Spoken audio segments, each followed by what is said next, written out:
Estoy embarazada de 7 meses y el hombre con el que planeaba construir una vida me humilló públicamente frente a su familia. En la barbacoa del 4 de julio con casi 50 personas presentes, mi novio se paró frente a todos, alzó su cerveza y anunció que se haría una prueba de paternidad apenas naciera mi bebé, porque según él todos sabían que yo era ese tipo de mujer. Ahora mismo estoy sentada en mi antiguo cuarto en casa de mis padres, preguntándome en qué momento mi vida se convirtió en esta pesadilla. Tengo el teléfono inundado de mensajes suyos que no sé ni cómo empezar a responder. Me siento rota, confundida y tan agotada emocionalmente que apenas puedo pensar con claridad.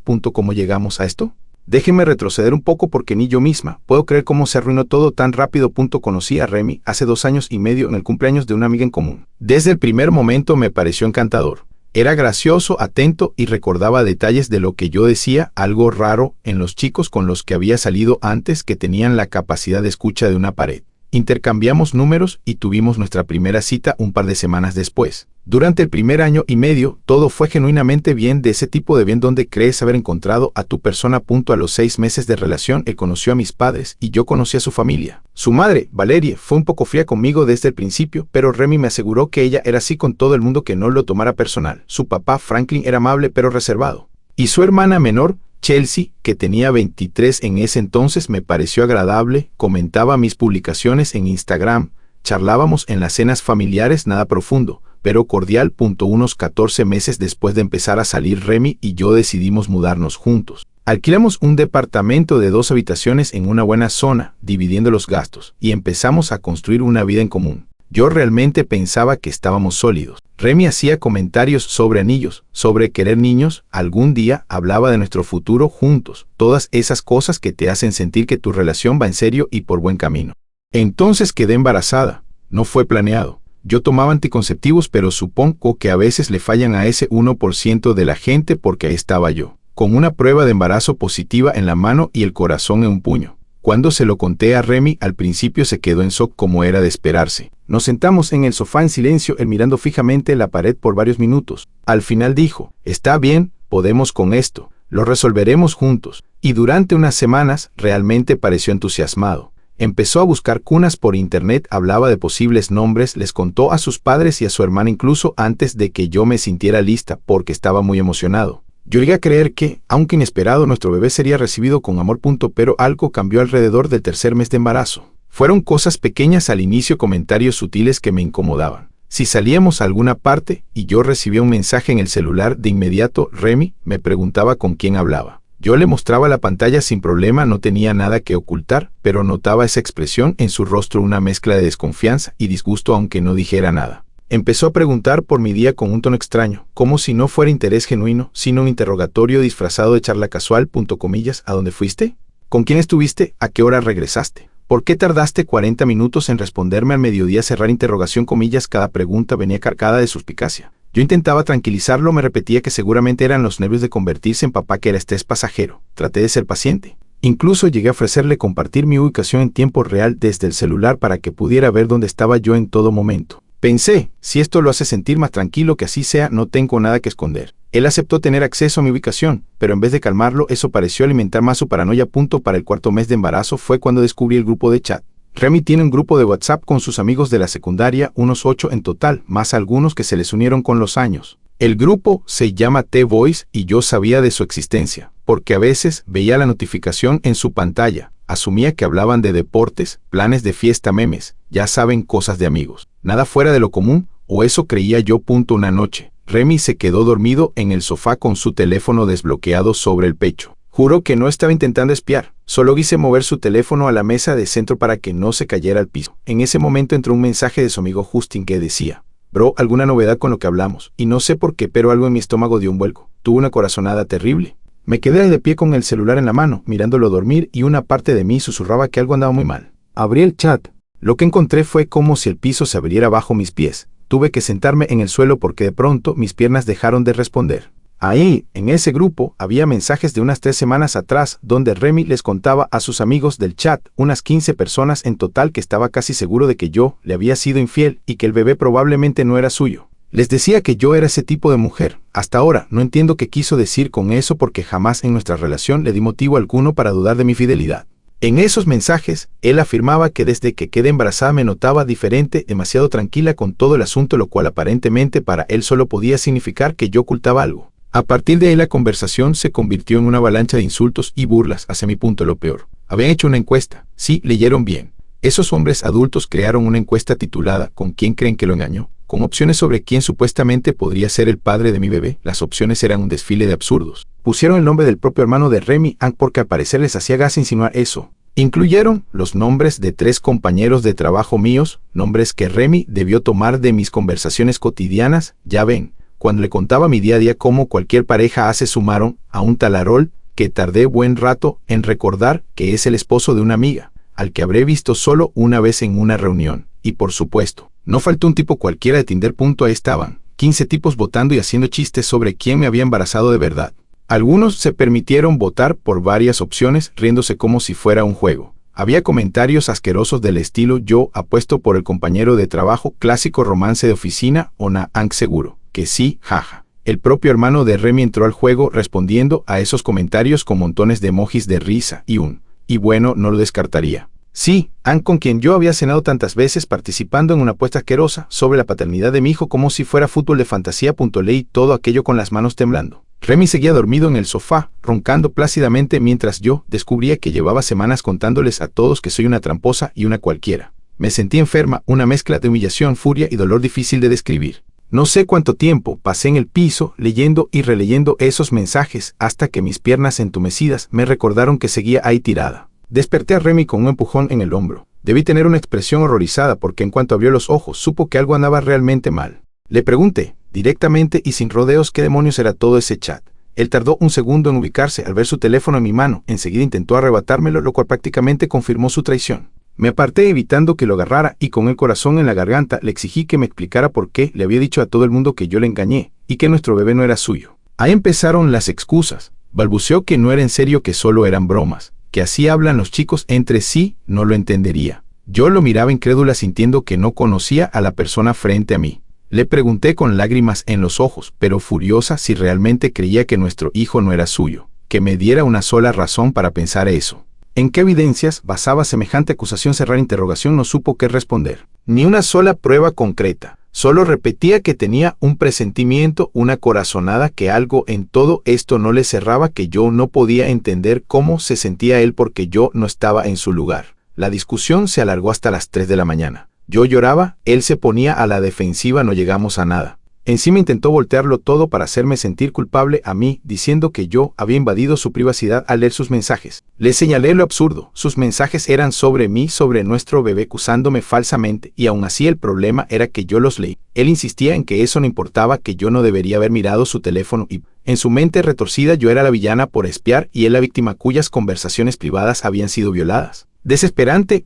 Los días siguientes fueron un infierno. Pensé en irme, en dejarlo, pero estaba de 5 meses, exhausta, y una parte de mí todavía albergaba la esperanza de que pudiéramos superar esto. Remy terminó pidiéndome perdón eventualmente. Dijo que había hablado con sus amigos para aclarar el malentendido. Malentendido le llamó. Le pregunté si en verdad creía ahora que yo nunca le engañé, y dijo que sí, que me creía, que se había dejado llevar porque estaba muy estresado con lo de ser papá, y su cabeza se había ido a un lugar oscuro. Yo quería creerle de verdad. Lo amaba y estaba embarazada de su hijo, quería que fuéramos una familia. Intenté seguir adelante. Las cosas quedaron tensas, pero lo intentamos. Fuimos incluso a una sesión de terapia de pareja, solo una, pero sentí que era un avance. Recuerdo que en la semana 24 de embarazo fuimos juntos a una ecografía. Él me apretó la mano al ver al bebé moverse en la pantalla y pensé, quizá vamos a estar bien, quizá todo esto solo será una mala racha que podremos superar. Y entonces llegó el 4 de julio. Cada año, la familia de Remy organiza una gran parrillada en casa de sus padres. Tiene un patio enorme con piscina y Valeria se luce con la comida y la decoración patriótica. Yo ya había asistido a esa fiesta 2 veces y el año pasado, incluso me divertí mucho. Jugamos, nos reímos, me sentí realmente parte de la familia. Pero este año, desde que llegamos, noté un ambiente raro. Valeria apenas me dirigió la palabra, evitaba incluso mirarme. Chelsea también actuaba extraño. Me observaba de reojo y cuchicheaba con unas primas mientras me señalaban. Me dije a mí misma que tal vez eran ideas mías, que todavía estaba paranoica por todo lo ocurrido y veía hostilidad donde no la había. Qué ingenua fui. Un par de horas después, la mayoría ya había terminado de comer y la gente estaba dispersa por el jardín con sus bebidas. De pronto vi a Remy subirse a los escalones del porche trasero como si fuera a dar un discurso o un brindis. Alguien silbó para llamar la atención y la gente empezó a volver la mirada hacia él expectante. Tenía una cerveza en la mano y una expresión en la cara que nunca le había visto. Dijo que quería hacer un anuncio. Empezó a decir que había estado reflexionando sobre la honestidad, la familia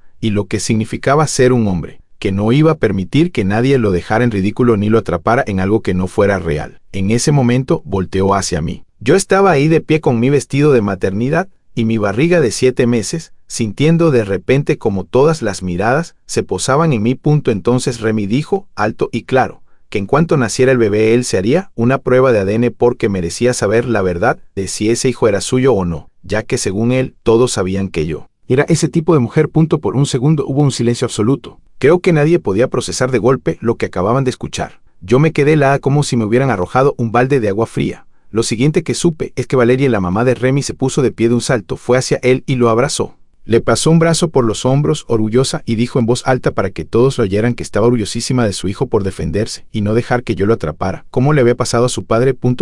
Esa frase me dejó confundida. ¿Que su padre fue atrapado? Pero no tuve tiempo de procesarla porque entonces el tío borracho de Remy empezó a aplaudir lentamente haciendo un gesto de aprobación sarcástico, y varios de los presentes se unieron al aplauso. No todos, pero sí suficientes como para que aquel momento se volviera aún más aterrador. Había gente aplaudiendo porque mi novio acababa de acusarme de infiel frente a toda la familia, insinuando que su hijo podría no ser suyo. Sentí que me ardía la cara del bochorno. Quería que la tierra me tragara ahí mismo. Tenía las manos sobre mi vientre y me quedé tan paralizada que apenas podía moverme. Mis piernas temblaban. Solo podía mirar a mi alrededor con los ojos llenos de lágrimas viendo las expresiones en los rostros. Algunos escandalizados, otros susurrando entre ellos y lo peor, algunos sonriendo. Remy seguía de pie en esos escalones con el pecho inflado como si hubiese hecho algo valiente. Chelsea tenía su teléfono en alto grabando video de mi reacción. La oí decirle a alguien, lo estoy grabando para el chat familiar. Estaba capturando mi humillación para compartirla luego como entretenimiento. Finalmente mis instintos de supervivencia se activaron. Tenía que salir de ahí. Me di la media vuelta y caminé tambaleándome hacia la casa. Necesitaba mis llaves, mi bolso, huir de esa pesadilla. Entré a la cocina casi corriendo, pero 3 amigos de Remy, Justin, un chico llamado Bradford, al que yo tenía por buena persona, y otro cuyo nombre ni recuerdo, venían entrando por la puerta trasera en ese instante y me acorralaron contra la encimera. Se plantaron delante de mí bloqueando la salida. Empezaron a soltarme una retahíla de insultos brutales en tono bajo y amenazante, que si zorra, que si mentirosa, que le había arruinado la vida a Remy. Decían que ya todos sabían lo que yo era y que era cuestión de tiempo que me desenmascararan. Yo intentaba con la voz quebrada que me dejaran en paz, trataba de escabullirme entre ellos, pero ninguno se movía. Solo seguían escupiéndome insultos a la cara con un odio que nunca antes había visto de gente que me sonreía en las fiestas. Detrás de ellos un par de sus novias miraban la escena desde el pasillo riéndose, como si esto fuera algún espectáculo grotesco. No sé de dónde saqué fuerzas, pero conseguí empujar a Bradford lo suficiente para abrirme paso. Eché a correr hacia la puerta principal. Mis manos temblaban tanto que dejé caer las llaves 2 veces antes de poder abrir el coche. Conduje hasta la casa de mis padres, que a unos 20 minutos prácticamente en automático, ni recuerdo el trayecto. Cuando llegué y mi mamá abrió la puerta me derrumbé en sus brazos. Nunca había llorado con tanta desolación en mi vida.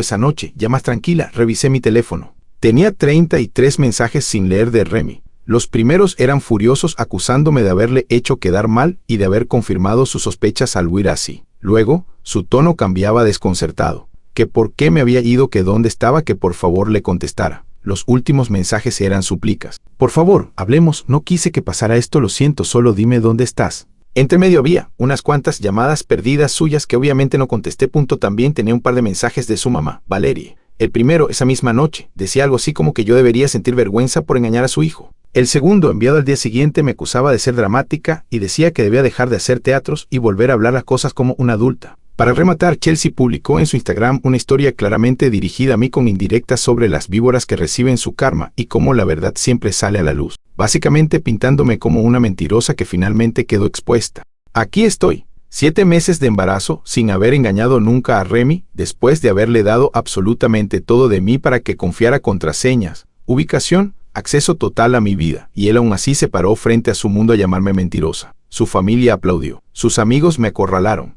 Alguien dañó mi coche. Y ahora él espera que simplemente responda sus mensajes como si nada hubiera pasado. La verdad, no sé ni qué hacer. Solo necesitaba contar esto porque no puedo más. Cada vez que trato de decirlo en voz alta termino llorando y sin poder terminar las frases. Mis padres han sido maravillosos, me protegen y me apoyan en todo, aunque veo en sus caras la preocupación y el dolor. Ningún padre soporta ver hacia su hija. Mis amigos están indignados y me dicen que no le vuelva a dirigir la palabra a Remy. Suena lógico, pero entonces me entra el pánico. En 2 meses voy a dar a luz. ¿Cómo se supone que nunca más le hable al padre de mi hijo? ¿Cómo se comparte la crianza con alguien que me hizo esto, que permitió que su familia me destrozara? Cerrar interrogación. Pasé varios días sumida en esas preguntas sin responderle nada a Remy.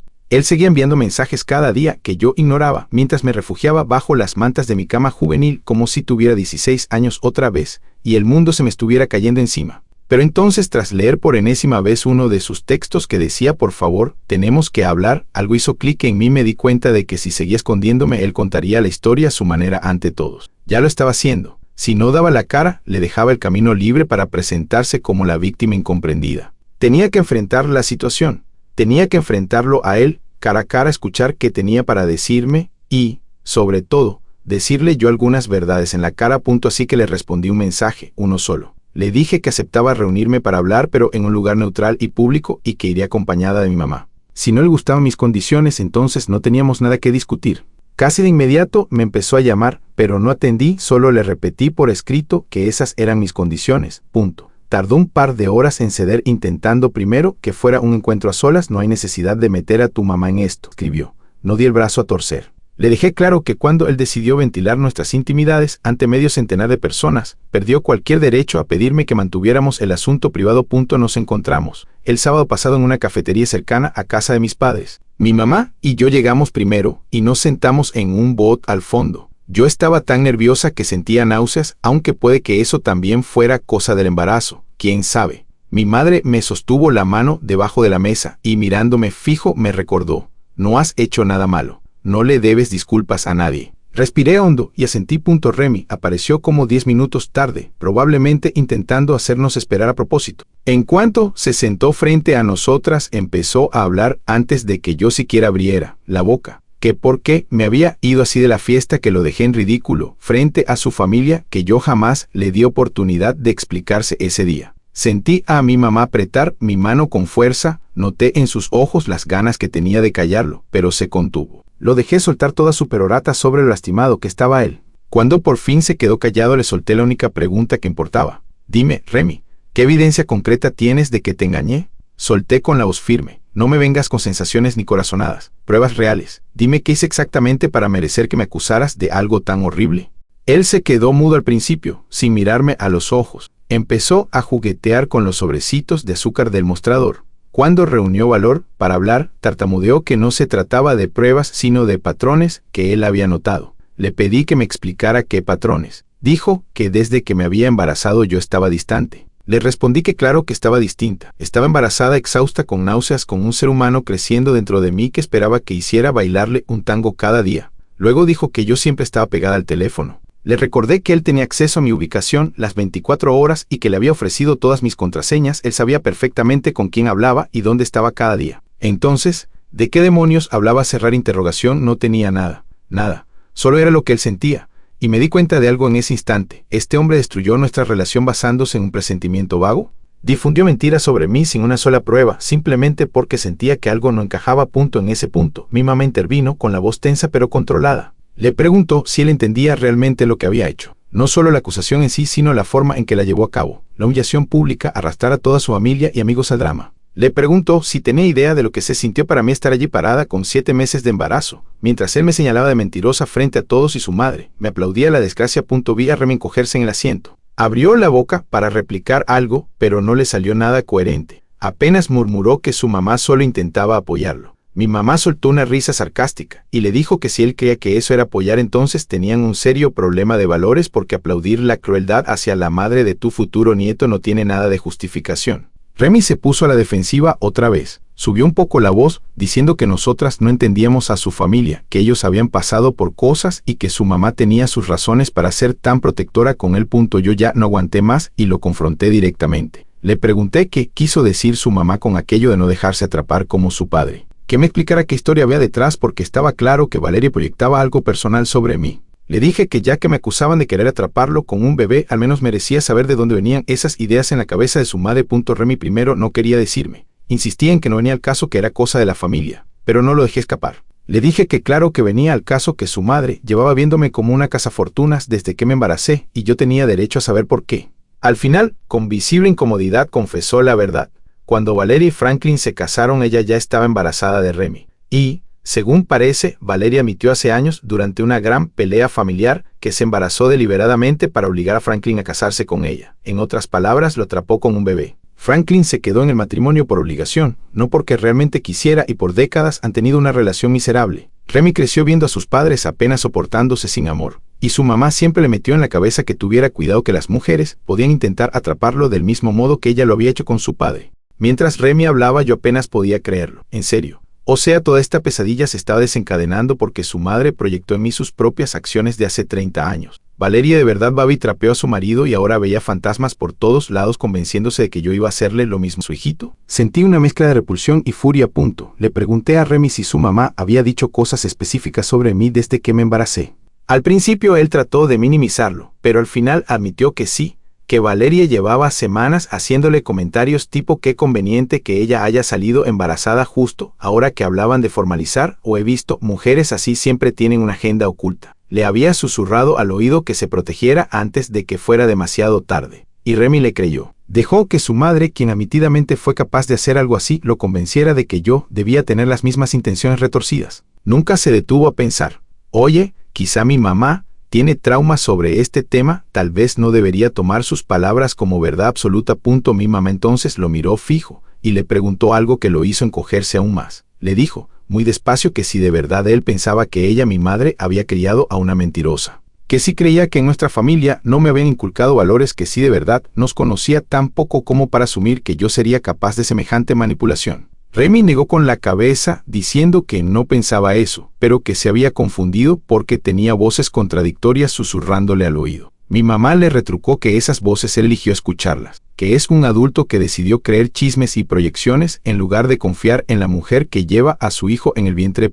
Ahí Remy se quebró y empezó a llorar. Dijo entre sollozos que había arruinado todo, que sabía que había metido la pata hasta el fondo y que no sabía cómo arreglarlo. Se culpaba una y otra vez. Me miró con lágrimas diciendo que haría lo que fuera para recuperar mi confianza, que por favor no tirara nuestra relación a la basura, que pensara en nuestro bebé y le diéramos una familia unida. Yo lo escuché en silencio un rato. Le pregunté, con toda la calma fría que me quedaba, si de verdad creía que después de todo lo que hizo yo iba a volver al departamento con él y hacer de cuenta que nada pasó. Él dijo que esperaba que pudiéramos trabajarlo, que al final de todo íbamos a tener un hijo y debíamos estar juntos para criarlo. Respiré hondo y le planteé lo único que consideraría siquiera el comienzo de una solución. Le dije que si realmente quería enmendar algo tendría que hacer lo mismo que hizo conmigo, pero al revés. Pararse frente a toda su familia y amigos tal como lo hizo en la barbacoa y anunciar que se había equivocado. Que yo nunca le engañé, que su acusación fue cruel y sin fundamento, que todos los que participaron en humillarme me deben una disculpa. Que les dijera a esos mismos 50 presentes que aplaudieron que habían aplaudido una mentira.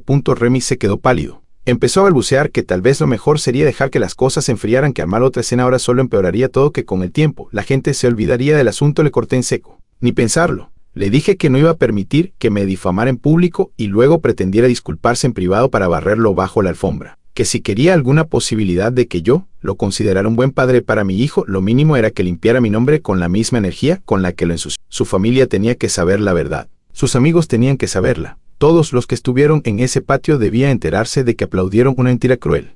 Remy dijo que lo pensaría, lo que traducido de su idioma significa no quiero hacerlo, pero no me atrevo a decírtelo. Salimos de esa cafetería sin nada resuelto. Él trató de abrazarme al despedirnos y yo di un paso atrás. Puso cara de herido como si yo le acabara de hacer algo imperdonable. Casi me reí del absurdo. Este hombre destrozó mi reputación, mi auto, mi tranquilidad, y él se sentía ofendido porque yo no quise darle un abrazo. Increíble. La cosa se puso aún más fea después de esa reunión. Resulta que Chelsea, la hermana de Remy, vio mi publicación original en Reddit. No sé cómo, quizá alguien se la pasó o tal vez ella merodea por los subreddits de relaciones, pero reconoció la historia de inmediato y supo que era yo. Me escribió hace 2 días, no para disculparse por grabarme mientras me humillaba ni por los posts pasivo-agresivos que hizo sobre mí, sino para insultarme. Básicamente me dijo que no tenía derecho a ventilar asuntos de la familia en internet y que yo estaba empeorando todo al buscar atención de extraños en lugar de lidiar con las cosas en privado. Ni una palabra de empatía.